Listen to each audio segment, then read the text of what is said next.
يخوض الطلبة في تونس هذه الأيام امتحانات البكالوريا الثانوية العامة بعد عام من الجهد والاجتهاد على أمل تحقيق أحلامهم والوصول إلى مبتغاهم. ومع ظهور النتائج تعم مواقع التواصل الاجتماعي عبارات التهاني والتبريكات للناجحين بعد فترة امتزجت فيها مشاعر التوتر بالأمل، وتحددت خلالها اختيارات مصيرية في حياة الطلبة.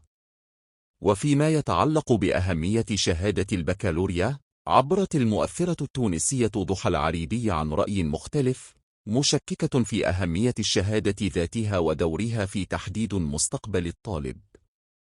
ففي بث مباشر جديد لها على منصة تيك توك، ظهرت ضحى معلقة على نتائج امتحان شهادة البكالوريا في تونس، وتطرقت للحديث عن حالات الاكتئاب التي يصاب بها بعض الطلبة الذين لم يتمكنوا من اجتياز مرحلة البكالوريا. ووجهت ضحى حديثها لمن لا يحالفهم الحظ بالنجاح، قائلة: لماذا أنتم مضطرون للدراسة والتعب والاكتئاب والتوتر وكل هذا الجهد في حين يمكنكم أن تصيروا مثلي تربحون الأموال من دون تعب ولا دراسة؟ وبعد انتشار تعليقها، انهالت على ضحى سيل من الانتقادات على مواقع التواصل الاجتماعي.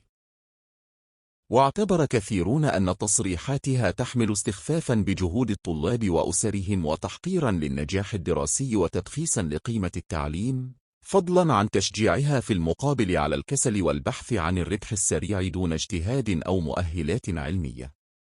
وقالت خديجة ورغي: تحب تنجح في حياتك تبع ضحى العريبي، مضيفة: للأسف لما المال يصبح هو الغاية وليس الوسيلة للعيش،